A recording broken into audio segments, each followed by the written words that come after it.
The sweeping tariffs imposed by President Trump are already impacting the global economy.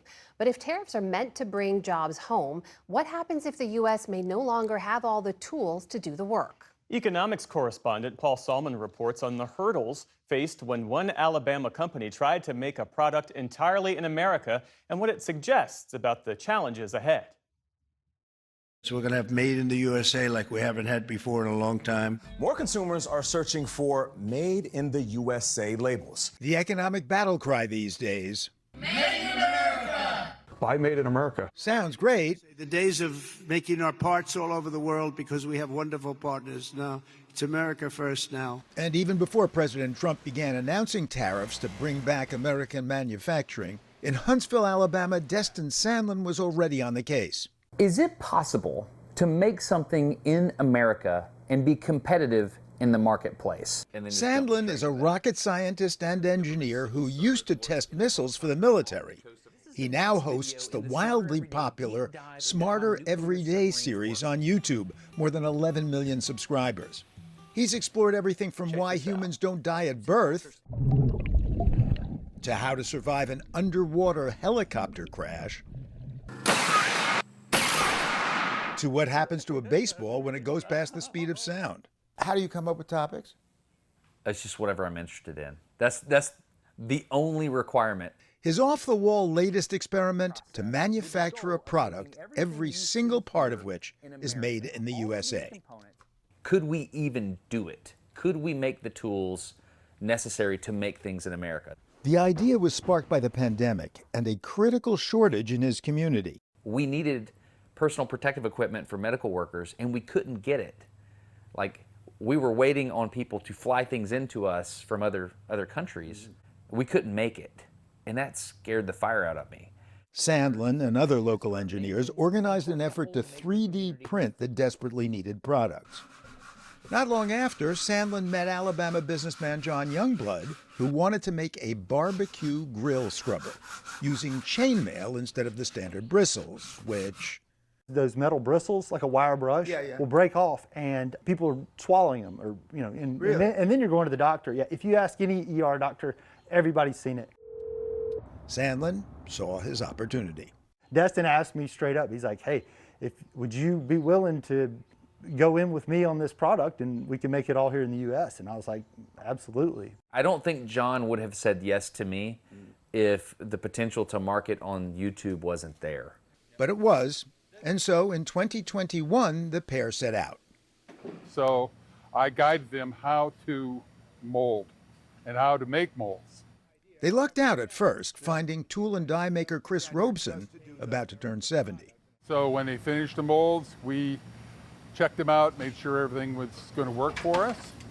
And they started making some of the scrubber's first parts.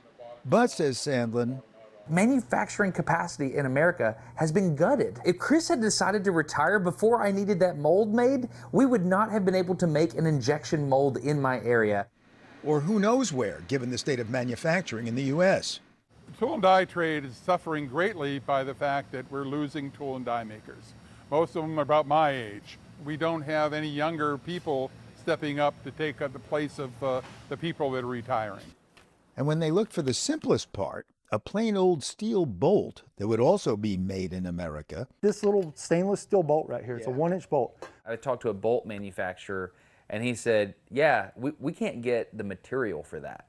We can't even buy the steel to make the bolt for that cost. So good luck. Also, I think what you're doing is great, young man, in Alabama, but I don't think you're going to get there. Eventually, they found a bolt maker in Massachusetts. We could buy that bolt for a nickel made, overseas, and we pay 38 cents a piece for these bolts. As for the scrubber's steel handle, and how many parts do you make here, would you guess?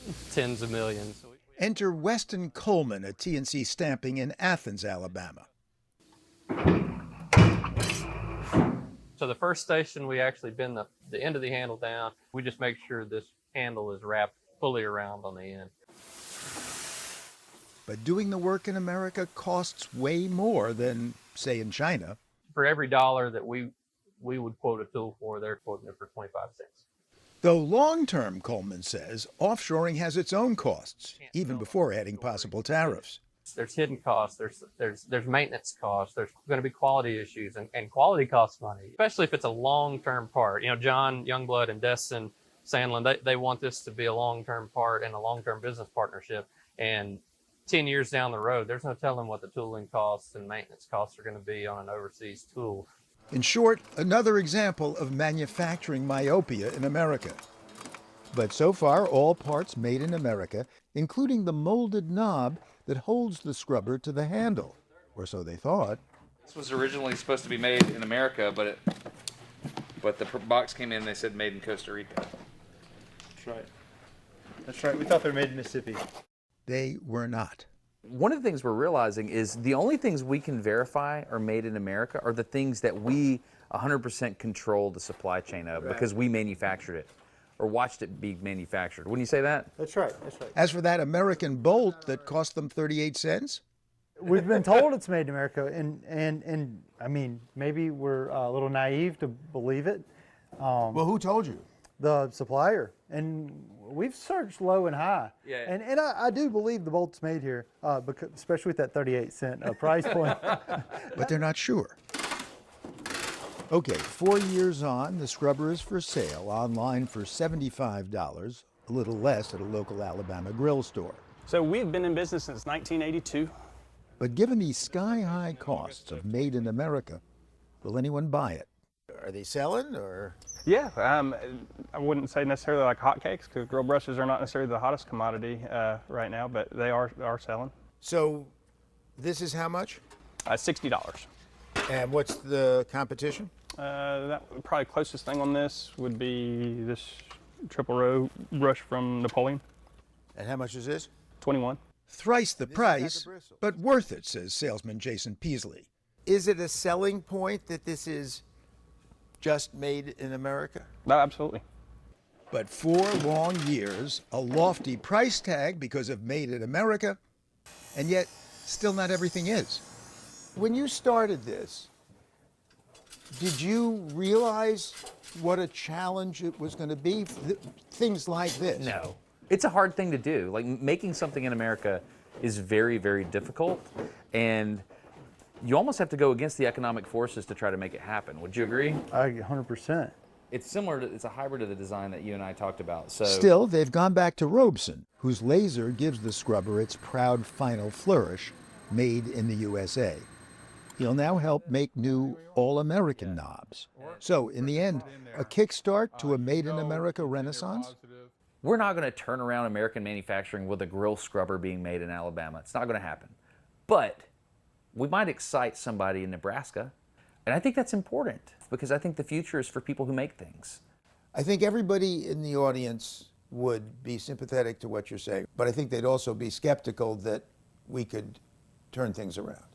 It's never going to happen if you don't try. So someone has to be stubborn enough to try it and see what happens. Stubbornness, a product still very much made in America. For the PBS News Hour, Paul Solman in Huntsville, Alabama.